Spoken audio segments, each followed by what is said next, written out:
Hello, aspirants. Welcome to IOS Mentorship. I welcome you all to the new lecture of your Geography class 11th. I hope you all are doing good. और हमने Geography class 11 start कर दिया है. Okay.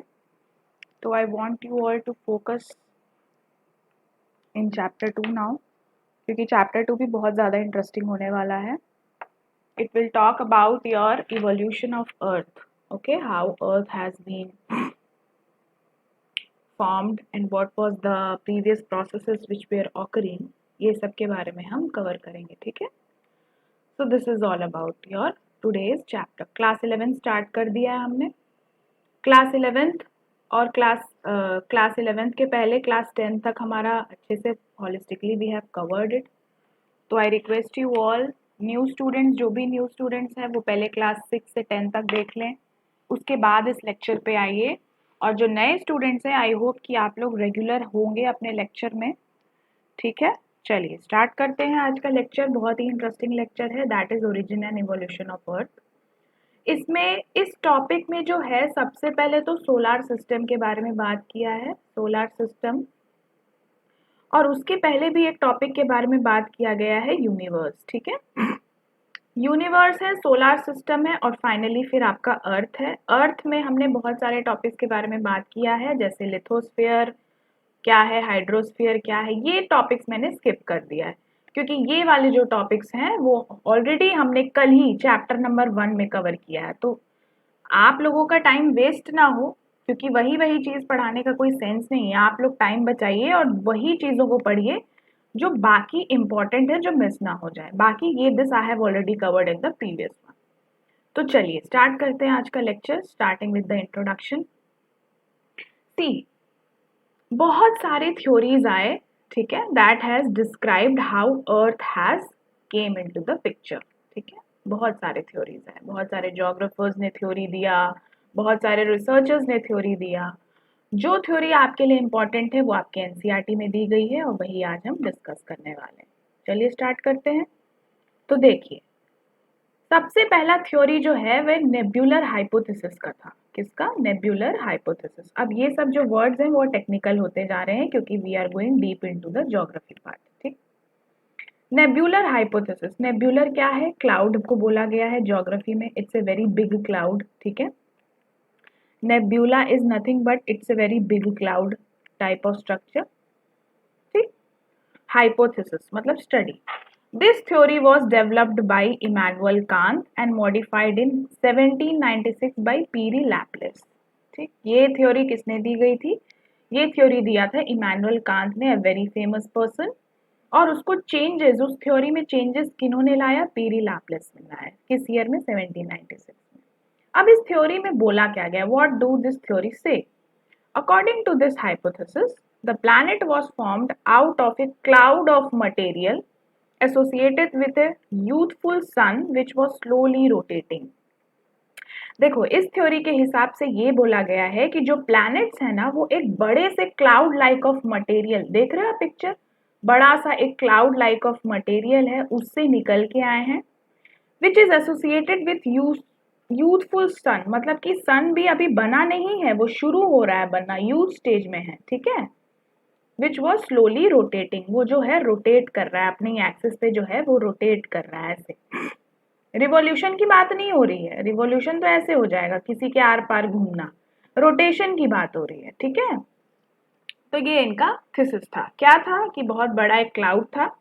ठीक है, उस cloud में जो है वो यूथफुल सन रोटेट कर रहा था और उसी से जो है आपके प्लैनेट्स इवॉल्व आउट हुए थे. अब देखिए अब क्या होता है.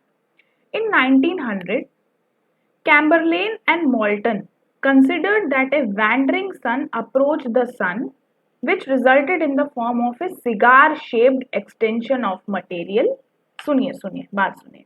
अब क्या हो रहा है? दो जोग्राफर्स फिर से आए और उन्होंने बोला कि भाई अब क्या होता है कि एक वैंडरिंग सन, वैंडरिंग का मतलब जो इधर उधर घूमते फिरते रहते हैं ना, आवारा जैसे, उनको वैंडर करना बोलते हैं.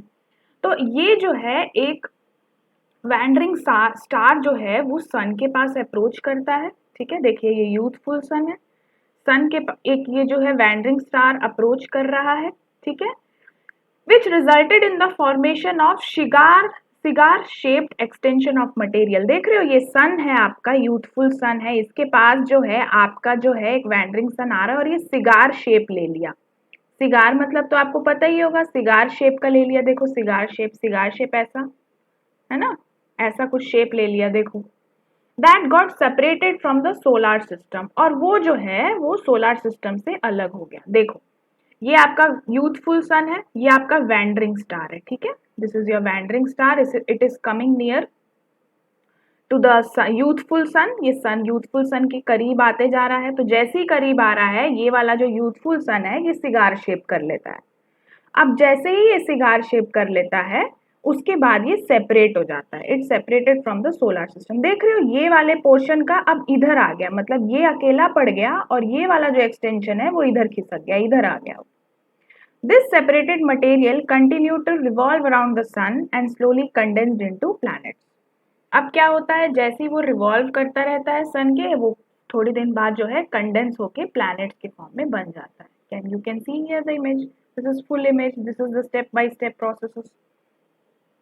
ये वैंडरिंग स्टार है, it is coming near, this is taking the shape of a cigar and finally at some point of time it is getting condensed and forming into the planets। इसी पे ठीक है, ये फिगर यहाँ पे आगे ऐसे एक्सटेंशन है जहाँ पे दिखाया जा रहा है, ये इसी का जूम फिगर है। क्लियर?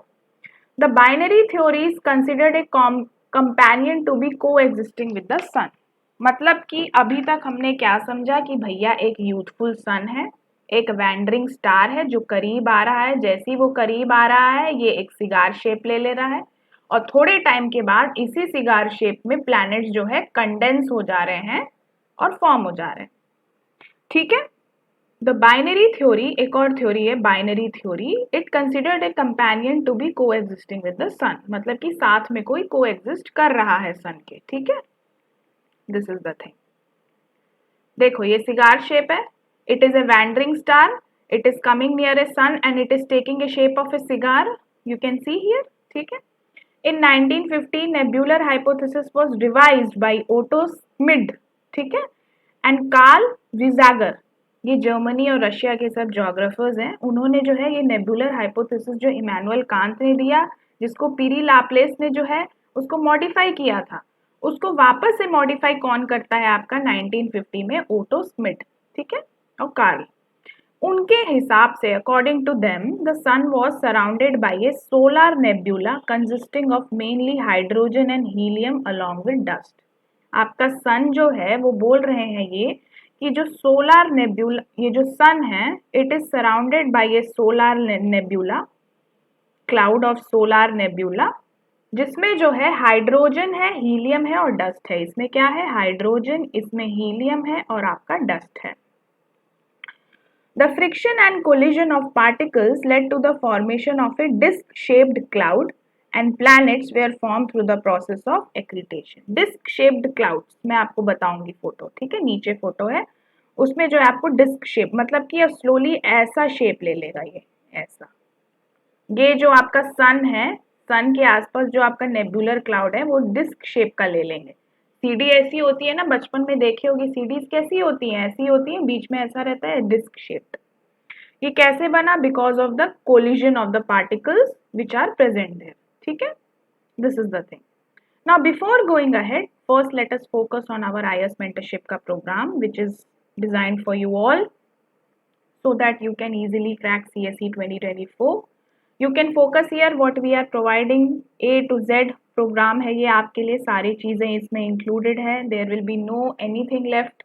ठीक है, and for those students who want to get enrolled in the foundation, that is उन स्टूडेंट्स के लिए जो चाहते हैं मेंटरशिप, ठीक है, रियासत अली सर का from the base of their preparation to the end, उनके लिए ये आईएएस मेंटरशिप का फाउंडेशन प्रोग्राम है। ठीक है, we are frequently launching batches, अगस्त में भी हम बैचेस लॉन्च करेंगे, तो आपको अगर अगस्त वाले बैच में एनरोल करना है तो kindly give a call on this number so that we can give an idea कि अगस्त में कौन सी डेट पे बैच लॉन्च होने वाली है। Riyasat Ali sir has helped a lot of students to clear examination, so if you want his guidance do give a call on this number and get enrolled here। Fine, चलिए अब इसी से हम आगे बढ़ते हैं और दूसरी थ्योरी की बात करते हैं। अब आपको नेब्यूलर हाइपोथेसिस समझ में आ गया कि भाई एक यूथफुल सन था, एक वैंडरिंग स्टार था। Wandering star was coming to the youthful sun, और फिर ये सिगार शेप ले लेता है। स्लोली क्या होता है कि यहाँ पे प्लैनेट्स कंडेंस होने स्टार्ट हो जाते हैं। ठीक है, this is nothing but your nebular hypothesis given by Kant's, modified by Karl and your Schmidt later on.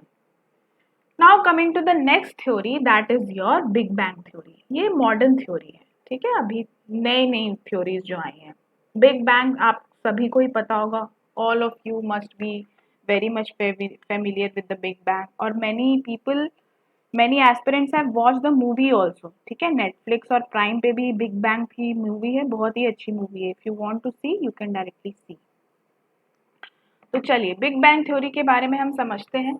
It explains the origin of the universe. ये यूनिवर्स का ओरिजिन एक्सप्लेन करता है कि यूनिवर्स एक्चुअली कैसे बनती है, how the universe is formed.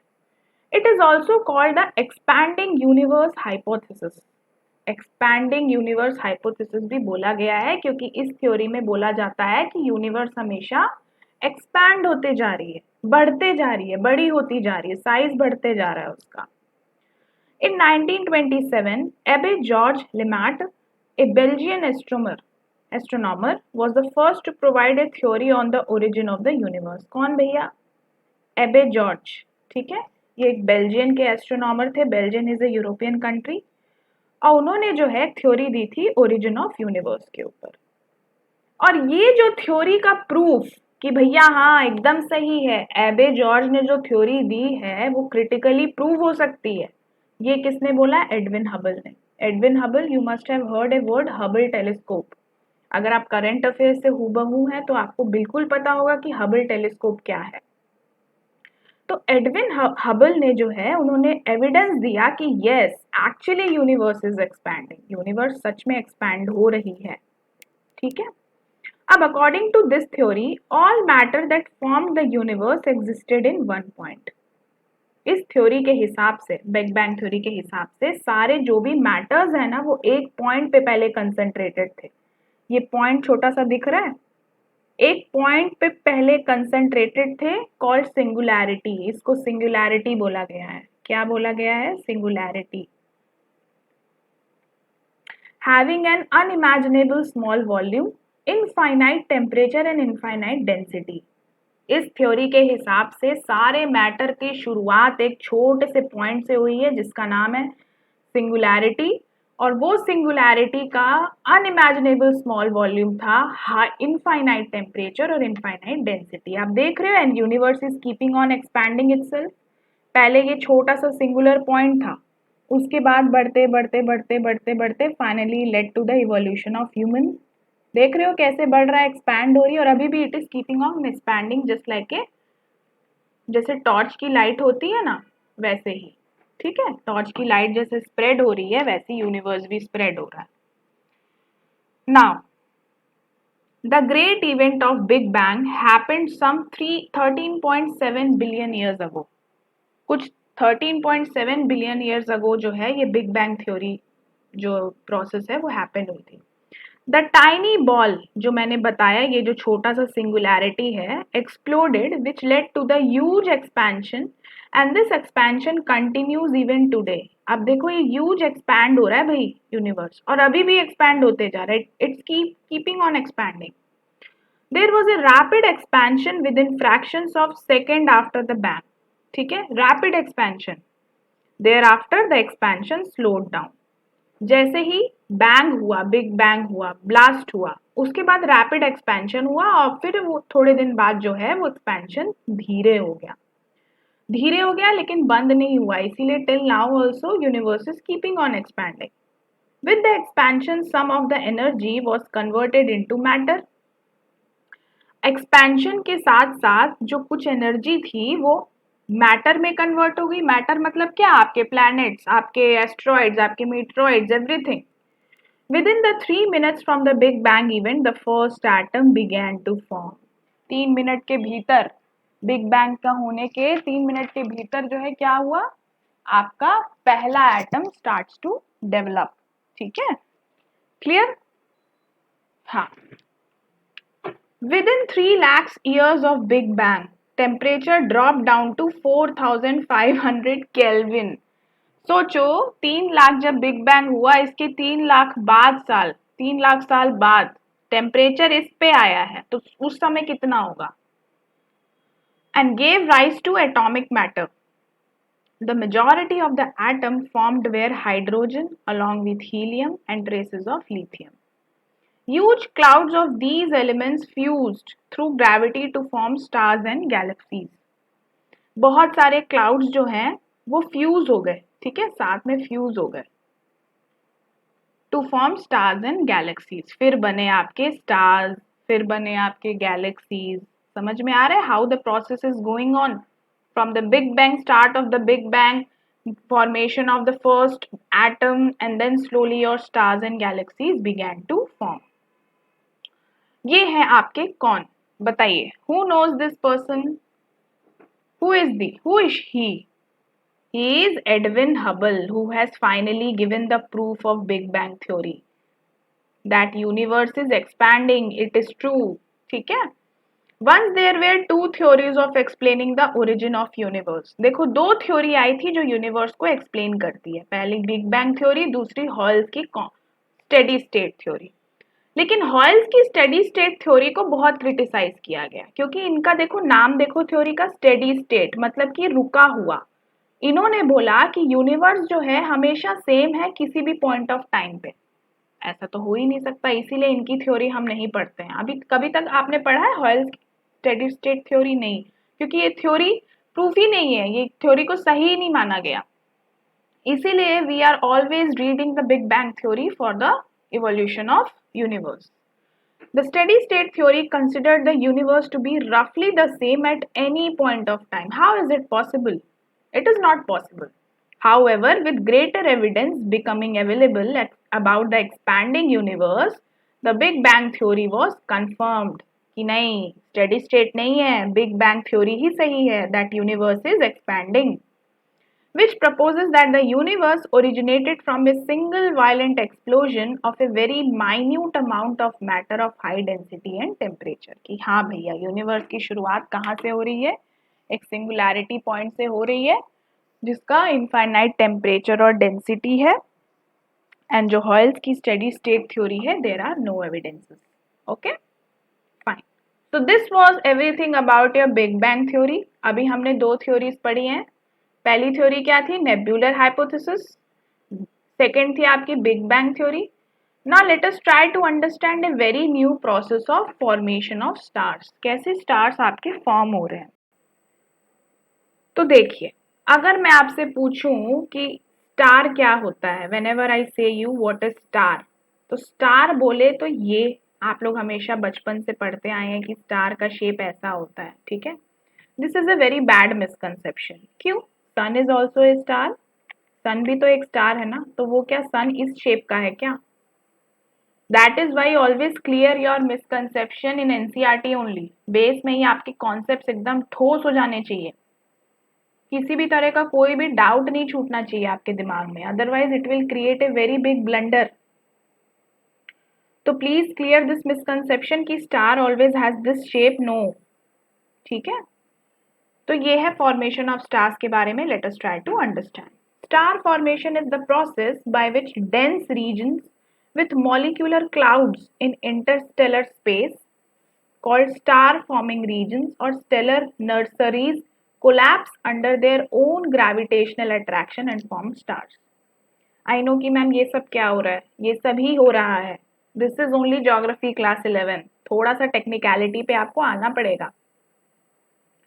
अब star formation क्या है? It is a process. चलिए एक एक लाइन को समझते हैं कि ये प्रोसेस है जिसमें डेंस रीजन, कहाँ के डेंस रीजन? मॉलिक्यूलर क्लाउड्स के. क्लाउड है, उसमें डेंस रीजन मतलब बहुत सारे एटम्स हैं उसमें. ठीक है, तभी डेंस है वो. With in molecular clouds in Interstellar space, एक इंटरस्टेलर स्पेस है, कॉल्ड स्टार फॉर्मिंग रीजन्स. और ये डेंस रीजन्स जो है ना, इसको स्टार फॉर्मिंग रीजन्स भी बोलते हैं या स्टेलर नर्सरीज भी बोलते हैं. ये कोलैप्स कर गए अपने ही ग्रेविटेशनल अट्रैक्शन पे. ठीक है, कोलैप्स करना मतलब टूट जाना. इट कोलैप्स्ड अपने ही ग्रेविटेशन पे आके कोलैप्स कर गए तो फिर आपके स्टार्स बन गए. There are many stars have been created because of the collapse that has happened. The formation of stars is believed to have taken place some 5 to 6 billion years ago. कुछ 5 से 6 billion साल पहले stars का formation शुरू हुआ था. ठीक है, अब देखिए, चलिए हम पढ़ते हैं कि what are the different stages in the formation of stars. पहला स्टेज है आपका nebula. It is a cloud of gas, mainly hydrogen and lithium. अब हाइड्रोजन एंड हीलियम, सॉरी. अब ध्यान रखिएगा नेब्यूला क्या है. Nebula is nothing but it is a cloud of gas, बादल है गैस का. मेन गैसेस क्या है? Hydrogen and helium, also dust. It's a star's birth place, यहीं पे स्टार के जन्म की शुरुआत होती है, यहीं पे स्टार का जन्म होता है.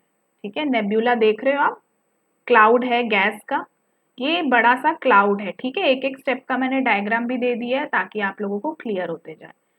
तो it is a cloud of gas, dust भी है, देख सकते हो आप, डस्ट है पूरा, ये सब है ना.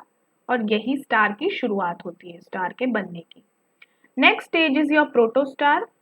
It is an early stage of a star formation where nuclear fusion is yet to begin. Nuclear fusion बस बनने वाला है. फ्यूजन मतलब कि when two atoms collide comes together. Fission मतलब when it separates. It looks like a star, but its core is not yet hot enough for nuclear fusion to take place. देखो, core दिख रहा है आपको, छोटा सा कोर बन चुका है, लेकिन ये कोर जो है उतना गर्म नहीं हुआ है अभी. It is not hot enough कि यहाँ पे न्यूक्लियर फ्यूजन हो जाए. ठीक है, मतलब it is about to get started. थोड़े टाइम बाद when temperature will get more hot, it will eventually start the process of nuclear fusion and finally star will become. तो इसीलिए इसको स्टार के पहले का प्रोटोस्टार स्टेज बोला गया. Clear? Fine. Next stage is your Tauri star. It represents an intermediate stage between a protostar and a low mass sequence star like sun. It is a young low weight star less than 10 million years old. देखो भैया, 10 लाख साल पहले का मतलब as क्या बोला जा रही है स्टार की? 10 मिलियन ईयर ओल्ड. मतलब स्पेस की बातें कैसी कैसी होती हैं, सो वियर्ड. ठीक है, उसको भी यंग बोला जा रहा है, इस एज को भी यंग बोला जा रहा है. That is still undergoing gravitational contraction. अब आप देख रहे हो, it is in something process happening, something is coming out, something is forming. तो ये वाला जो स्टेज है, ये प्रोटोस्टार और आपका बिग स्टार मतलब एक्चुअल स्टार के बीच का स्टेज है, ये वाला स्टेज. ठीक है, where the processes has started to happen. Young है, लो वेट है, less than 10 million years old है. तो ये आपका हो गया टॉरी स्टार. ठीक है. Now next is your main sequence star. Next process, at this stage the core temperature is enough. अब टेम्परेचर कोर का इनफ हो चुका है. किसके लिए इनफ? फ्यूजन रिएक्शन को स्टार्ट करने के लिए. अब यहाँ पे आओ, प्रोटोस्टार में हॉट नहीं था, लेकिन अब मेन सीक्वेंस स्टार में उसने ऐसा टेम्परेचर गेन कर लिया है कि वो जो है न्यूक्लियर फ्यूजन को स्टार्ट कर सके. Fusion of hydrogen atoms to form helium atoms. ठीक है, इसके लिए जो है स्टार हो गया. The sun is the main sequence star. अब जो सन है वो मेन सीक्वेंस स्टार एग्जाम्पल है. मेन सीक्वेंस स्टार का एग्जाम्पल क्या है? सन. दैट सन का जो टेम्परेचर है वो इनफ हो चुका है that it can start the fusion. Red giant star. ठीक है, now red giant is formed during the later stages of evolution as the star runs out of hydrogen fuel at its centre. अब जो red giant है वो थोड़े समय बाद start होता है बनना. ठीक है, as the star runs out of hydrogen fuel as the centre. जब हाइड्रोजन खत्म हो जाता है, हाइड्रोजन जो है वो खत्म हो जाता है, इसीलिए रेड जाइंट अभी बन नहीं पाता है. ठीक है, however it still fuses hydrogen into helium in a shell surrounding a hot dense degenerate helium core. ठीक, क्या बोला जा रहा है? हाइड्रोजन को हीलियम में वो फ्यूज कर लेता है और हीलियम के कोर में. ठीक है, this is the thing which is happening. This fusion of hydrogen into helium around the core releases much greater energy. फिर बेसिकली ये बोला जा रहा है कि अब जो है फ्यूजन हो चुका है, फ्यूजन चल रहा है होना, तो जब फ्यूजन हो रहा है, when the fusion is happening of your hydrogen and helium, when hydrogen plus helium are coming together, a lot of energy is being generated and pushes much harder against the gravity and expands the volume of the star. इतना ज्यादा energy generate होता है कि वो जो है expand होने लगता है, स्टार का वॉल्यूम जो है वो एक्सपैंड बड़ा होने लगता है, बड़ा होता रहता है, बड़ा होता रहता है, इसलिए इसको जाइंट बोला गया है। और रेड क्यों? Because it is hot enough. Clear? Fine. तो ये आपका प्रोसेस था। देखो ये वाले डायग्राम में बहुत ही अच्छा प्रोसेस दिया गया है। You can see what is happening. Giant gas cloud है, उससे प्रोटोस्टार आया, फिर टॉरी फेज आया। टॉरी फेज में मेन सीक्वेंस स्टार, ठीक है, उसमें लो एंड मीडियम है, फिर हाई एंड मैसिव है, फिर ओल्ड एज में देखो रेड जाइंट, उसके बाद रेड सुपर जाइंट भी आता है एक फेज। क्लियर? अब देखिए fusion of heavier elements. As the star is expanding, helium molecules fuse at the core, which prevents the core from collapsing. अब जैसे जैसे स्टार बढ़ता जा रहा है, एक्सपैंड होता जा रहा है, क्या हो रहा है? जो हीलियम मॉलिक्यूल्स हैं वो कोर में आके फ्यूज हो रहे हैं, ठीक है, और फ्यूज होते जा रहे हैं तो भाई कोर कोलैप्स ही नहीं हो पाएगा। कोलैप्स मतलब खत्म होना। खत्म कैसे होगा? जब फ्यूजन का प्रोसेस इज कंटिन्यूसली हैपनिंग, है ना। When the fusion of helium ends, the core shrinks and begins fusing carbon. जैसे ही फ्यूजन खत्म होता है हीलियम का, कोर श्रिंक होने लगता है, क्योंकि fusion was only responsible for the expansion. But अब क्या हो रहा है कि फ्यूजन तो रुक गया है, तो कोर श्रिंक हो जाएगी, मतलब दब जाएगी, मतलब उसका साइज कम होने लगेगा, और उसी प्रोसेस पे वो कार्बन को फ्यूज करना स्टार्ट कर देता है। कार्बन को फ्यूज करते करते it repeats until iron appear at its core, ठीक है। जब तक आयरन लास्ट में क्या होता है? कार्बन फ्यूज होते रहता है, and last state what will happen? Iron will appear at the core. Now this iron fusion, अब जब आयरन आ गया है, it absorbs energy which causes the core to collapse. अब फाइनली कोर कोलैप्स हो जाएगा क्योंकि एनर्जी एब्जॉर्ब कर लेगा, ठीक है। पहले कोलैप्स नहीं हो रहा था क्योंकि देयर वाज कंटिन्यूअस आपका fusion of helium. This implosion transforms massive star into supernova and small stars into white drops. ये देखो सुपरनोवा बन गया है, ठीक है। सुपरनोवा, मैसिव स्टार को बोलते हैं सुपरनोवा, और छोटे स्टार को बोलते हैं व्हाइट ड्वार्फ। समझ में आ रहा है? Okay fine. तो ये डायग्राम आप लोग अच्छे से करेंगे। Everything it is written, it's a very beautiful diagram representing the formation of a star, ठीक। अब सुपरनोवा और प्लैनेटरी नेबुला क्या है? It is an outer layer of gas and dust that is lost when the star changes from the red giant to white dwarf. White dwarf is a end stage, ठीक है। यहाँ पे देखो death and remnants, मतलब कि खत्म हो चुका होना और उनके बचे हुए चीजें, रेसिड्यू, तो व्हाइट ड्वार्फ भी उसमें पार्ट है। तो प्लैनेटरी नेबुला क्या है? वे एक आउटर लेयर है गैस और डस्ट की, जो लॉस्ट हो चुकी है, that is lost when the star changes from red giant to white dwarf, ठीक है। This white dwarf become black dwarf when it stop emitting light. ये जो व्हाइट ड्वार्फ है वो ब्लैक में कन्वर्ट हो जाता है जब लाइट जो है एमिट करना बंद हो जाती है। Now this is supernova. Can you see the beautiful image? So colourful, so peaceful actually, ठीक है। साइलेंट, एकदम साइलेंट और but vibrant. It's the explosive death of a bigger star and it obtains the brightness of 100 million suns for a short time. Explode होना, ठीक है। Explode होना मतलब देखो जब आप पटाखे जलाते हो तो क्या होता है? एक्सप्लोड होता है, लेकिन फिर वो बाद में खत्म भी हो जाता है। जिस मोमेंट के लिए एक्सप्लोड हो रहा है वो बहुत तेज लाइट थ्रो करता है, that is only supernova. Neutron stars are produced after supernova. Neutron stars produce होते हैं। Neutron star is nothing but having a proton and electron, ठीक है। प्रोटॉन इलेक्ट्रॉन जब कंबाइन होते हैं तो न्यूट्रॉन स्टार होता है। वो कब बनता है? सुपरनोवा के बाद। Clear guys? ठीक है, ये आपका न्यूट्रॉन स्टार है, देखो। तो this is your star formation, very beautiful and very interesting. इसको आप 2-3 बार पढ़ेंगे तब जाके याद होगा।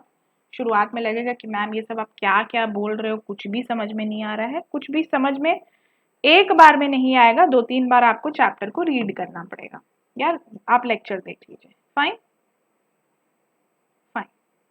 अब बारी आती है सोलर सिस्टम के बारे में पढ़ने की। Solar system consist of sun, 8 planets, 63 moons. देखो ये जो मून्स है ना वो डायनेमिक होते हैं, क्योंकि हमेशा मून्स डिस्कवर होने लगते हैं। सैटर्न का कभी मून एक और डिस्कवर हो जाएगा, कभी जुपिटर का डिस्कवर हो जाएगा। तो this is a very dynamic number, change होता रहता है। एस्ट्रॉइड है, comets, huge amount of dust grains, gases. The solar system is believed to have been formed about 5 to 5.6 billion years ago.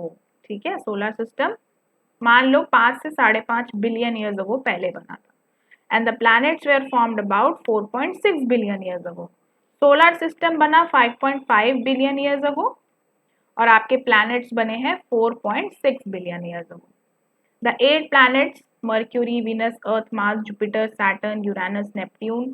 अब मेरे को बताइए, याद करिए, क्लास 6-7 की ज्योग्राफी याद करिए और उसमें how I have given you a trick to remember your 8 planets. My very eager mother just sent us nuts. ठीक है, it is revolving around the sun in fixed elliptical orbit. देखो elliptical है, circle ये होता है, elliptical ये होता है, ऐसे elliptical. Clear? Very basic thing, but still I am covering because it is present in your NCERT. Mercury, Venus, Earth, Mars are called inner planets. ये जो मर्क्यूरी आपका, वीनस, मार्स और अर्थ जो है, ये वाले जो आपके प्लैनेट्स हैं, ये इनर प्लैनेट्स होते हैं। एंड ऑल्सो टेरेस्ट्रियल प्लैनेट्स जिसमें लिथोस्फीयर प्रेजेंट है। ठीक है, land type of thing is present, which means Earth like as they are made up of rocks and metals. ठीक है, रॉक्स और मेटल से बने हैं। अदर 4 जो बचे हुए आपके Neptune, Saturn, Jupiter, Uranus outer planets हैं। भाई इनर है तो ये आउटर होंगे, और ये जाइंट प्लैनेट्स भी हैं, गैस है इसमें। ठीक है, इसीलिए इनको टेरेस्ट्रियल नहीं बोला गया, गैशियस बोला गया। They are mostly larger and have thick atmosphere mainly of hydrogen and helium. Okay fine. Pluto भी पहले एक था planet, however it has become a dwarf planet. अब मैंने जब ड्वार्फ प्लैनेट बोल दिया तो आपको समझ में आ गया होगा, ओके इनका जो है डेथ हो चुका है, it is in the death state. Fine, okay. Dwarf planets क्या है? These are tiny planets in our solar system. Any celestial body orbiting around the sun, weighing for self gravity and nearly round in the shape is called dwarf planet.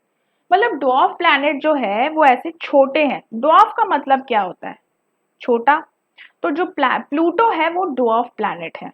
ठीक है, basically अब वो planets की category में नहीं आता। Planets की category होती है कि भाई ये साइज होना चाहिए, should be orbiting, should have this much of gravity. तो प्लूटो इसको जो है फुलफिल नहीं कर रहा था, इसलिए इसको प्लैनेट के लिस्ट से हटा दिया गया। गायब नहीं हुआ है सोलर सिस्टम में, बट ये गायब नहीं हुआ हो गया, ड्वार्फ बन गया, छोटा प्लैनेट है ये। ठीक है, तो ये आपके चीजें हैं। अदर ड्वार्फ प्लैनेट्स देखिए, Pluto, Eris, Haumea, Make, Ceres, these are the thing, important thing. Moon के बारे में भी है आपके, भाई क्लास 11th में मून पढ़ रहे हो, बताओ। The moon is the only natural satellite of the earth. Satellite which keeps on revolving around the planet is satellite. उसमें से अर्थ का सैटेलाइट कौन है? मून। और वो इकलौता नेचुरल सैटेलाइट है अर्थ का। The world satellite means companion. ठीक है, the satellites move around a planet from west to east, from west to east. West ये है, ईस्ट ये है, मतलब कि इस डायरेक्शन में मूव हो रहा है। They do not have their own light, उनकी खुद की लाइट नहीं होती, but reflect the light of the sun. Sun के लाइट को रिफ्लेक्ट करते हैं, उनकी खुद की लाइट नहीं होती है। It takes 27 days, 7 hours, 43 minutes for both its rotation and revolution around the earth. It is the 5th largest natural satellite of solar system. तो पहला कौन है भैया लार्जेस्ट, ये आपको बताना है कमेंट सेक्शन में। ठीक है, it is believed that the formation of moon is a result of giant impact called big splat. एक splat क्या होता है? splat is nothing but, देखो ये big splat मतलब ये यहाँ से आके टकराया और इसका जो है शेप थोड़ा सा चेंज हो गया। ठीक है, स्प्लैश होता है ना, पानी का स्प्लैश पड़ना, वैसी टाइप का है। A large body somewhat 1 to 3 times the size of the Mars collided with the Earth। अर्थ से कोलाइड किया ये, और कोलाइड के बाद इसका शेप थोड़ा डिस्टॉर्ट हो गया। This portion of blasted material continue to revolve around the earth, लेकिन वो रिवॉल्व होता गया eventually form the present moon. This is the thing you need to understand. Clear? Big splat is related to moon formation. So okay guys, this is all for geography class 11 chapter number 2. किसी भी concept में query हो please comment करिए। थोड़ा बड़ा chapter है, yes I agree, क्योंकि बहुत सारी चीजें इसमें समझने को है। ज्योग्राफी ऑप्शनल के स्टूडेंट्स इस लेक्चर को 4 से 5 बार देखेंगे, और जो ज्योग्राफी ऑप्शनल नहीं है जिसका, वो तब तक देखेंगे जब तक क्लियर नहीं हो जाता, क्योंकि इवेंचुअली आपको जीएस में तो पढ़ना ही है। तो चलिए मिलते हैं चैप्टर नंबर 3 पे। This is all for now, I hope you liked it.